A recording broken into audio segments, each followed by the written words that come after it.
Hello students. तो पिछले video में हम लोगों ने पढ़ा था एटॉमिक मास कैसे सारे एटम्स का फाइंड आउट किया जाता है। तो सभी जो एटम होते हैं उनका एटॉमिक मास कार्बन 12 से कंपेयर किया जाता है, जो हम लोगों ने पिछले क्लास में पढ़ा था। कार्बन 12 यानी वो कार्बन जिसका मास 12 होता है। कार्बन के कई सारे फॉर्म पाए जाते हैं हमारे इन्वायरमेंट में, हमारे ब्रह्मांड में, है ना।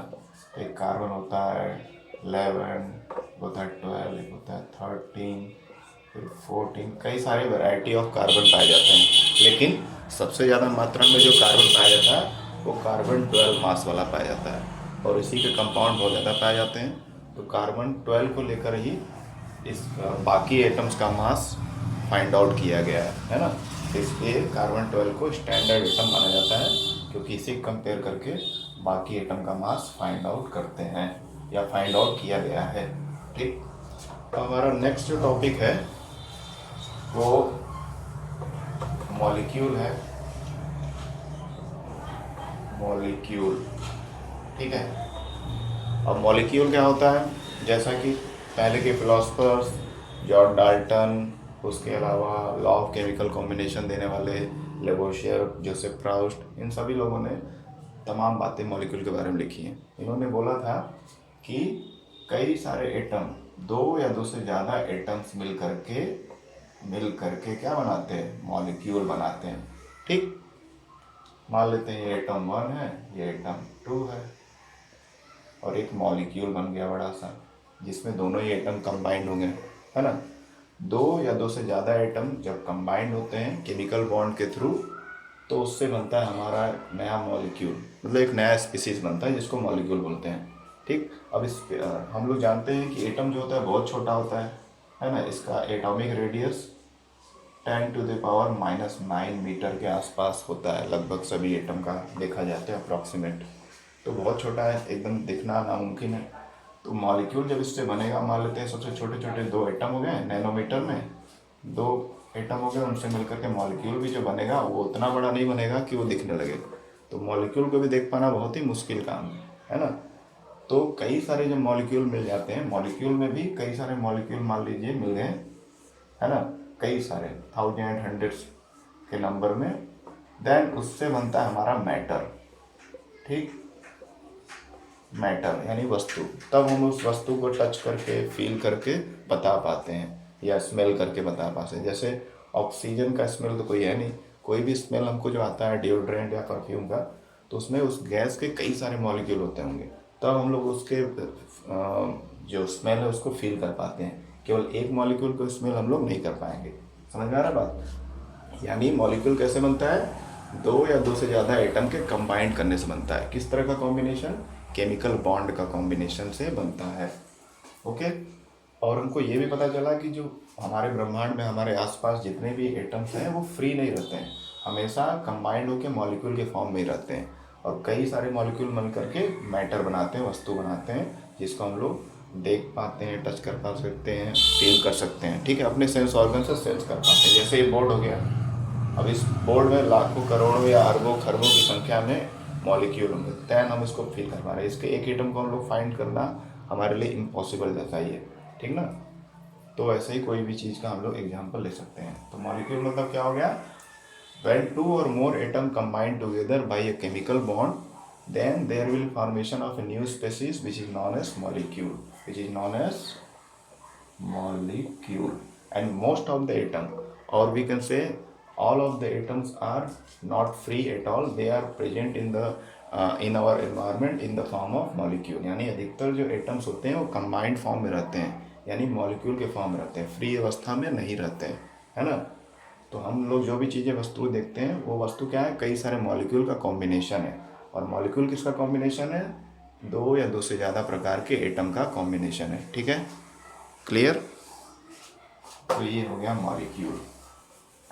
ठीक है। अब मॉलिक्यूल में बॉन्डिंग कैसी होती है, इसको तो फिलहाल आपको पढ़ना नहीं है, क्लास 10th में पढ़ाया जाएगा। अभी हल्का सा इंट्रोडक्शन दे देते हैं। ठीक है। So molecule means combination of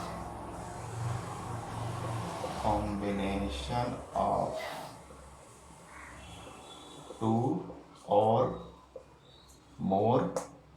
atoms, combination of two or more atoms by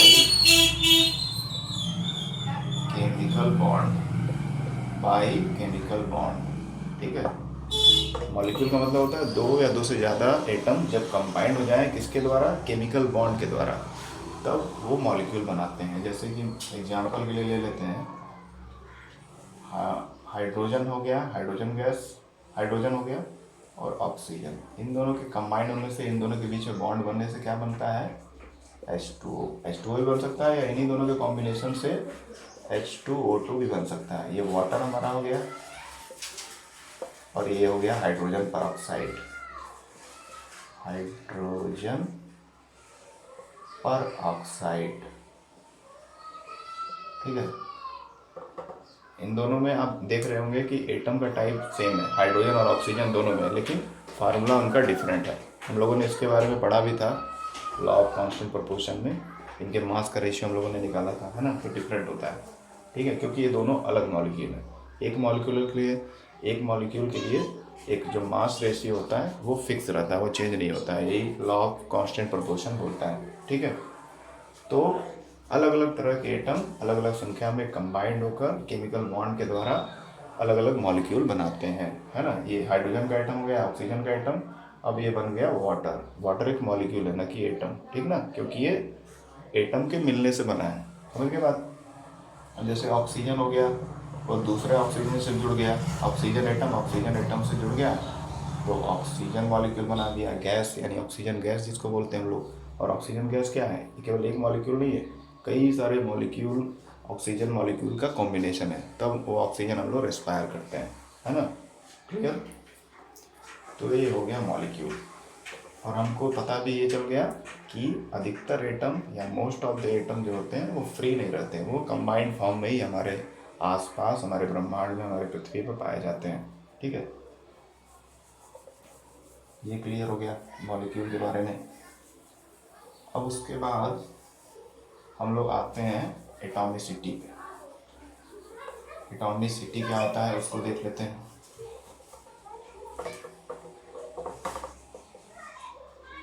atomicity of elements. Elements का हम लोगों ने मतलब पहले भी समझा था, एलिमेंट नथिंग बट एटम्स, है ना। एलिमेंट जो होते हैं वो कुछ और नहीं, एटम ही होते हैं। रियल सिंबल के बेसिस पर उनका नाम एलिमेंट रखा गया है। ठीक है, तो किसी भी एलिमेंट का मान लेते हैं, अगर कोई एलिमेंट है ऑक्सीजन, तो उसका एटॉमिसिटी क्या होता है ये हमको समझना है। एटॉमिसिटी का मतलब होता है number of atom combined together to form a stable molecule, that is known as atomicity of any element. ठीक है, number of atoms combined together to form a molecule of a particular element is known as atomicity of that element। किसी भी element का मतलब किसी भी element या atom का वो क्षमता जिससे वो मैक्सिमम एटम कंबाइन कर पाए अपने जैसे, उसी को एटॉमिसिटी बोलते हैं। तो यहाँ पे पहला एग्जांपल ले लेंगे हीलियम। अभी हीलियम जो है इसका एटॉमिसिटी क्या होता है, मोनो एटॉमिक। अब ये मोनो एटॉमिक का मतलब, मोनो मतलब वन होता है, एटॉमिक मतलब एटम, यानी हीलियम जो है मोनो एटॉमिक होता है। ये कुछ इस प्रकार का एटम है जो फ्री अवस्था में पाया जाता है, यानी ये कभी भी मॉलिक्यूल के फॉर्म में नहीं पाया जाता, बहुत ही रेयर केस में ये मॉलिक्यूल बनाता है। तो इसका रीजन क्या है ये हम लोग समझेंगे। ठीक है, इसका रीजन ये है कि एक लेविस नाम के साइंटिस्ट थे, लेविस। ठीक है,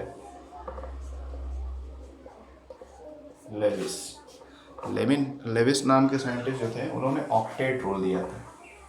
वो भी आपको पढ़ना नहीं है, फिर भी हल्का सा बता दे रहा हूँ मैं। ऑक्टेट रूल का क्या कहना है कि किसी भी एटम में, किसी भी एलिमेंट के एटम में अगर आउटर मोस्ट शेल में 8 इलेक्ट्रॉन हो या उसकी जो स्टेबिलिटी है उतने अगर इलेक्ट्रॉन है तो फिर वो कोई बॉन्ड नहीं बनाता है। तो हीलियम एक ऐसा एटम है जिसके बाहर के सेल में 2 इलेक्ट्रॉन होते हैं।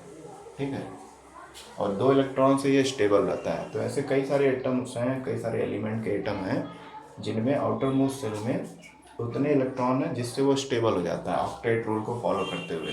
ठीक है, तो इस वजह से ये रिएक्ट नहीं करते, क्योंकि इनके outermost shell completely filled है, इलेक्ट्रॉन के द्वारा पूरी तरह से भरा हुआ है, ठीक है। इसलिए ऐसे एटम मोनो एटॉमिक होते हैं। जैसे हीलियम है गया, उसके अलावा नियॉन, आर्गन, जिनोन, इन सबको हम लोग क्या बोलते हैं? Noble gases.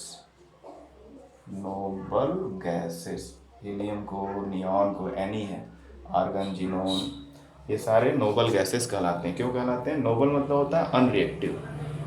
अनरिएक्टिव का मतलब है किसी से बॉन्ड बनाएंगे नहीं, तो अकेले रहेंगे, इसलिए इन सारे को हम लोग क्या बोलते हैं? मोनोएटॉमिक बोलते हैं। यानी हीलियम, नियॉन, आर्गन, जिनोन ऐसे एटम्स हैं या ऐसे एलिमेंट है जो मैक्सिमम कितने बॉन्ड बना सकते हैं? कोई भी नहीं, अकेले ही रहते हैं, इसलिए इनको मोनोएटॉमिक बोला जाता है। इनकी एटॉमिसिटी क्या है? 1 है। मोनोएटॉमिक मतलब 1 एटॉमिसिटी, यानी ये बॉन्ड बनाते ही नहीं है। बहुत रेयर केस में बनाएंगे, नॉर्मली ये नहीं बनाते हैं, इसलिए इनको नोबल गैसेस बोला जाता है। फिर अगर मान लीजिए ऑक्सीजन का हम लोग को एटॉमिसिटी देखना है, तो ऑक्सीजन का अगर आप पढ़ेंगे तो ऑक्सीजन किस फॉर्म में रहता है हमारे एनवायरनमेंट में? O2 के फॉर्म में। यानी ऑक्सीजन की एटॉमिसिटी कितनी होगी? 2। यानी एक ऑक्सीजन दूसरे ऑक्सीजन से बॉन्ड बना के जुड़ जाता है, O2 के फॉर्म में रहता है, ठीक है। तो 2 है यहाँ पर ऑक्सीजन का एटॉमिसिटी, दैट मीन्स ये डाई एटॉमिक है। डाई एटॉमिक यानी डाई मतलब 2 आइटम, यानी ऑक्सीजन का एटॉमिसिटी क्या है? 2। मैक्सिमम 2 ऑक्सीजन जुड़कर ऑक्सीजन मॉलिक्यूल बनाते हैं। 2 ऑक्सीजन एटम मिलकर के ऑक्सीजन मॉलिक्यूल यानी O2 बनाते हैं, ठीक है। और क्या देख लेते हैं? फॉस्फोरस देख लेते हैं। फॉस्फोरस का P सिंबल होता है ना। फॉस्फोरस का जो एटॉमिसिटी होता है वो टेट्रा एटॉमिक होता है। टेट्रा एटॉमिक मतलब 4। इसकी एटॉमिसिटी है 4, यानी 4 बॉन्ड ही बना सकता है फॉस्फोरस, इसलिए फॉस्फोरस टेट्रा एटॉमिक है। और क्या देख सकते हैं? फॉस्फोरस के अलावा सल्फर, सल्फर गैस होता है। ये सभी आपको सिंबल और नेम याद होने चाहिए एटम्स के, है ना। सल्फर गैस होता है, इसका एटॉमिसिटी होता है 8। इसको पॉली एटॉमिक बोल सकते हैं। 4 से ज़्यादा अगर किसी का एटॉमिसिटी होता है तो उसको पॉली एटॉमिक की कैटेगरी में रखा जाता है, तो पॉली एटॉमिक बोलते हैं, या ऑक्टा एटॉमिक भी बोल सकते हैं, क्योंकि 8 ये एटम से कंबाइन होकर बनता है। क्लियर? तो एटॉमिसिटी ऑफ एलिमेंट का मतलब क्या है कि अलग अलग जो पीरियोडिक टेबल में जितने भी एलिमेंट्स खोजे गए हैं, एटम खोजे गए हैं, वो कितना मैक्सिमम बॉन्ड बना सकते हैं, यानी कितने एटम से जुड़कर मॉलिक्यूल बना सकते हैं, उसी को एटॉमिसिटी बोलते हैं। तो हमने देखा कि कुछ ऐसा भी ग्रुप है एटम्स का जो एक भी बॉन्ड नहीं बनाते हैं, उनको मोनोएटॉमिक की कैटेगरी में रखा गया है ना। मोनोएटॉमिक यानी जो किसी से बॉन्ड बनाया नहीं, क्योंकि ये नोबल गैसेस है, ये रिएक्टिव नहीं होती। जो रिएक्ट ही नहीं करेगा वो तो अकेले ही रहेगा, तो ये अकेले रहते हैं मोनोएटॉमिक। और जो रिएक्ट करते हैं उनका एटॉमिसिटी अलग अलग तरह से बिहेव करता है। जैसे ऑक्सीजन के केस में ऑक्सीजन एटम, 2 ऑक्सीजन एटम मिलकर के O2 गैस बनाते हैं, ऑक्सीजन गैस बनाते हैं, तो इसका एटॉमिसिटी कितना होगा? डाई एटॉमिसिटी, यानी 2 ऑक्सीजन यहाँ जुड़ रहे हैं। ऐसे और भी कई सारे एग्जाम्पल हैं। फिर फास्फोरस का देखेंगे, टेट्रा एटॉमिक है, यानी 4 फास्फोरस जुड़ करके अपना एटॉमिसिटी, अपना मॉलिक्यूल बनाते हैं। सल्फर के केस में 8 है, उसको पॉली एटॉमिक भी बोल सकते हैं या ऑक्टा एटॉमिक भी बोल सकते हैं। तो सिंपल सा बात यही है, एटॉमिसिटी मतलब कितने एटम मिलकर के मॉलिक्यूल बना रहे हैं अलग अलग एलिमेंट के लिए। तो कुछ में अकेले रह जा रहे हैं, कुछ में एक पैटर्न हो रहा है, 2 बॉन्ड बना रहे हैं, 3 बना रहे हैं, 4 बना रहे हैं, इस तरह का, है ना। This is the atomicity of atoms, element. और एलिमेंट अल्टीमेटली एटम को ही डिनोट किया जा रहा है, जिसके सिंबल को हम लोग एलिमेंट बोलते हैं। बाकी एलिमेंट और एटम में कुछ खास डिफरेंस नहीं है। क्लियर? इतना समझ में आ गया? अब हम लोग चलते हैं अगले टॉपिक पे। अगला टॉपिक हमारा क्या है? अगला टॉपिक है हमारा, कुछ सिंबल लर्न कर लेते हैं क्योंकि आपको ज़रूरी है। तो एटॉमिक नंबर, सिंबल,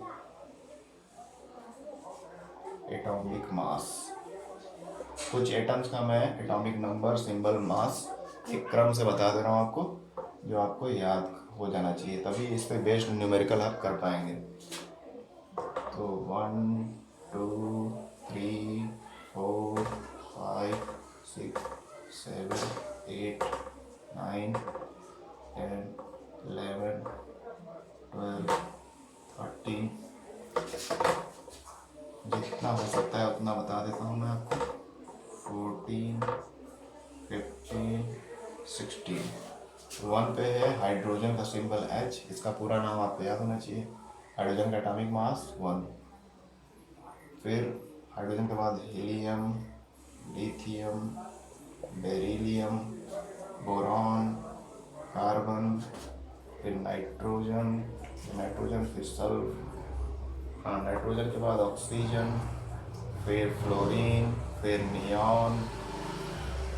10वें नंबर पे नियॉन है Ni, ठीक है। 10वें नंबर पे नियॉन है। नियॉन के बाद सोडियम का Na, फिर मैग्नीशियम, फिर एल्युमिनियम, फिर सिलिकॉन के बाद क्या है फास्फोरस, फिर सल्फर, ठीक है। सल्फर का S। क्लियर। अब ये एटॉमिक नंबर हो गया, एक क्रम से आपको याद करना पड़ेगा। एटॉमिक नंबर 1 कौन है? हाइड्रोजन, जिसका एटॉमिक मास है 1। हीलियम का क्या होता है? 4।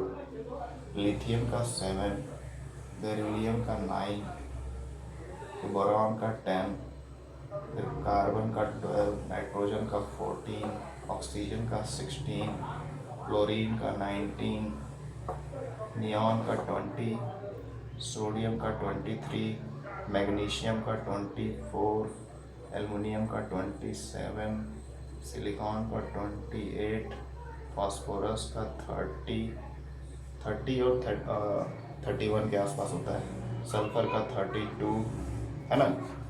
तो इस तरह से आपको अप टू 20 एटॉमिक नंबर तक कम से कम याद हो जाना चाहिए। आगे का मैं इधर लिख दे रहा हूँ, है ना। अगला जो है एटॉमिक नंबर, सिंबल और एटॉमिक मास। तो 17, 18, 19, 20। 17 पे क्या होता है हमारा? 17 पे क्लोरीन, 18 पे पोटेशियम। 18 पे पोटेशियम होगा? नहीं, एक मिनट। तो थोड़ा सा hydrogen, lithium, sodium, magnesium, aluminium, silicon, phosphorus, sulphur, chlorine, argon, potassium, calcium, ठीक है। ये होता है। क्लोरीन का थोड़ा सा एटॉमिक मास डिफरेंट है, आपको जल्दी याद हो जाएगा, 35.5। आर्गन का लगभग 39 होता है, और इसका 39.10 होता है, और इसका 40 होता है, ठीक। तो ये हो गया कुछ एलिमेंट का एटॉमिक नंबर एकदम सीरीज में। उसके बाद इनका सिंबल, देन इनके एटॉमिक मास। तो अप टू 20 यानी कैल्शियम तक आपको याद होना चाहिए। हाइड्रोजन से लेकर के कैल्शियम तक का आपको लर्न है, तो बहुत सारे क्वेश्चन आप इजीली सॉल्व कर पाएंगे। तो ये आपका काम है कि 1-2 दिन में इसको लर्न करके याद कर लीजिए। From atomic number 1 to 20, that is from hydrogen to calcium, सभी याद होने चाहिए। सिंबल अच्छे से, सिंबल कैसे लिखना है वो भी अच्छे से, उसका एटॉमिक मास, एटॉमिक नंबर, ठीक है। अब एक बात और ध्यान देनी है कि जो एटॉमिक नंबर है that is also known as number of electron, यानी कि किसी भी एटम का जो एटॉमिक नंबर होता है कोई भी, वो उसके नंबर ऑफ इलेक्ट्रॉन को बताता है। यानी जिस एटम का एटॉमिक नंबर जितना है, यानी उसके एटम के अंदर उतने ही इलेक्ट्रॉन होंगे। तो एटॉमिक नंबर किसको इंडिकेट करता है? इलेक्ट्रॉन की संख्या को इंडिकेट करता है, ठीक है। तो ये 2 चीज़ें आप याद कर लेंगे। एटॉमिक नंबर याद हो गया, यानी उसका इलेक्ट्रॉन आपको याद हो गया कि कितने इलेक्ट्रॉन उसके अंदर हैं, ठीक है। ओके, अब हम लोग नेक्स्ट वीडियो में मिलते हैं। Thank you.